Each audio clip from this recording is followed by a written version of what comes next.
Get ready to meet the Hyperion XP-1, a jaw-dropping futuristic supercar that hits 221 miles per hour and rockets from 0 to 60 in just 2.2 seconds. Sounds like a big deal, right? Well, not if you ask Angelo Cafinteris, the CEO behind this wild machine. To him, the XP-1 isn't the star of the show. It's more like a flashy teaser for something even bigger. Hyperion isn't just about building fast cars. They're on a mission to revolutionize energy with hydrogen power. The XP-1 is here to ignite the conversation about the future of energy, and Cafinteris is steering the ship. Keep watching to see what's coming next. When it comes to hydrogen, it's still the quirky underdog of the world of alternative fuels. The benefits of hydrogen have always been crystal clear. It's the ultimate clean fuel. The only byproduct it leaves behind is pure water vapor. Hydrogen, in its free form, H2, consists of two atoms that, when combined with oxygen during combustion or in a fuel cell, create water, H2O. Simple and clean. Compare that to hydrocarbons, which are a mix of carbon and hydrogen. When these bad boys burn with oxygen, they release carbon dioxide, CO2, and a host of nasty pollutions like nitrogen and sulfur oxide. Stuff that's not only bad for the planet, but also for human health. So, how do we get hydrogen? Through a process called electrolysis, where a low voltage current zaps through water, splitting it into oxygen and hydrogen gas. And here's the key. Green hydrogen is the gold standard because it's produced through electrolysis powered by renewable energy sources like wind or solar. On the flip side, there's gray hydrogen, which is made using fossil fuels like natural gas. That process still releases greenhouse gases, so while hydrogen itself is clean, gray hydrogen can't claim a zero emission status. The challenge is making sure we're producing hydrogen sustainably, so it truly lives up to its green potential. The combustion engine, which first hit the scene in the mid-19th century, has been the backbone of cars for almost 200 years. It works by burning fuel with air to create thermal energy, which then gets converted to mechanical energy to move the car. Over time, it's been fine-tuned to its maximum performance, but now we're at the point where it's no longer sustainable. The waste it produces has huge environmental impact, and it's become clear that we need a cleaner alternative. That's where hydrogen combustion engines caters. Unlike its petrol-powered cousin,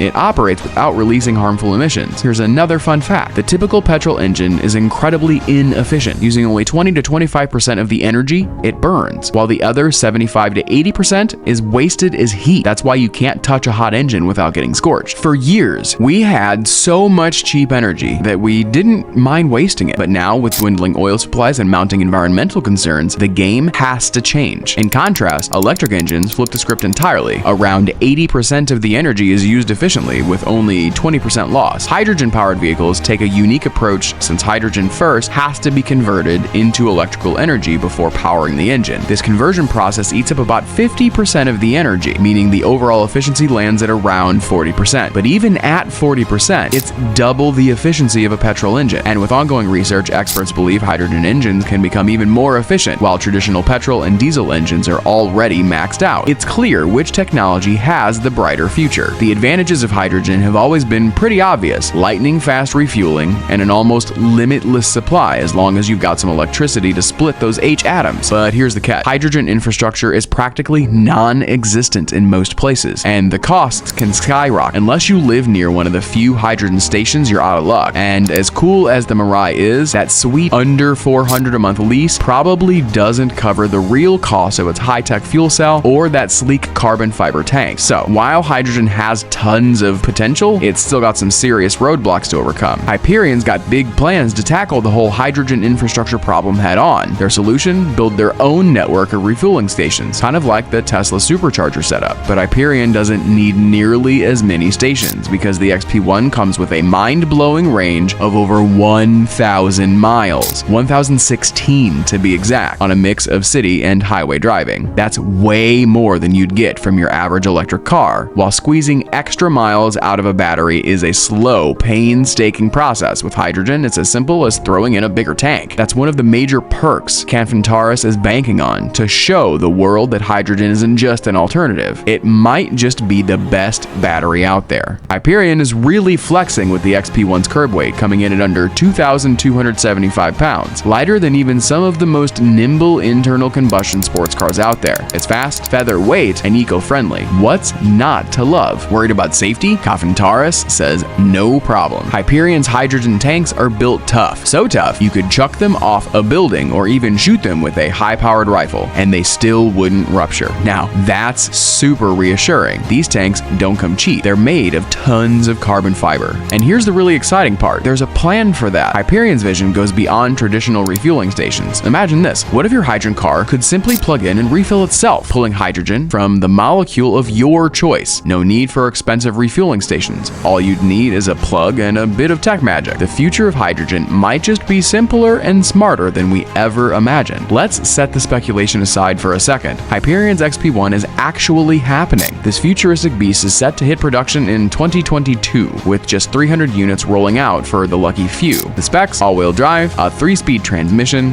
and ultra capacitors to give the fuel cell an extra boost. The body has active aero elements that double as solar panels. Yeah, this car is next level. Even the double barrel exhaust is functional, but all that comes out is deionized water vapor. How cool is that? It's the kind of wild design you'd expect from someone who used to dream up Hot Wheel cars at Mattel. Yep, that was one of Kefin Taurus's past gigs. As Kefin Taurus puts it, people just expect the future to be better, but it won't be unless you do something about it now. And with the XP-1, he's definitely doing something. This isn't just a car, it's a glimpse into a cleaner, cooler future. While most automakers are busy pushing the limits of fully electric powertrains and hybrid setups to boost their supercars and hypercars, Hyperion is taking a completely different route with the XP-1. This futuristic machine is powered by a high-performance, zero-emissions hydrogen powertrain that uses cutting-edge space technology originally developed by NASA. Yes, you heard that right. NASA tech in a hypercar. Hyperion isn't just aiming to build a cool car. They believe this could usher in a new frontier of automotive technology. Hydrogen, the most abundant element in the universe, holds almost limitless potential, and Hyperion is on a mission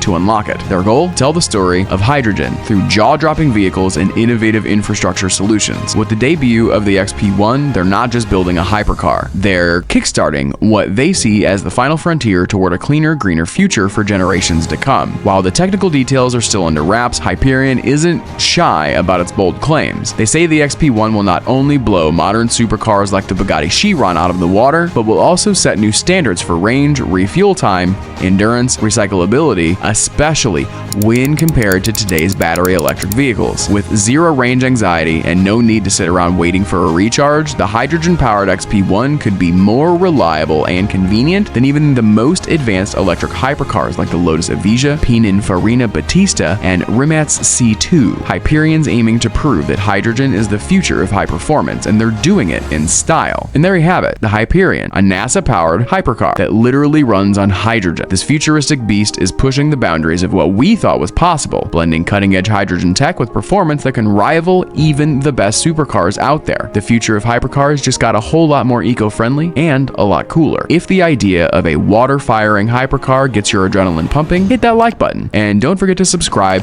and ring that bell so you don't miss any updates from the latest hypercar innovation. Got thoughts on Hyperion or hydrogen tech? Drop them in the comments below. We'd love to hear your take.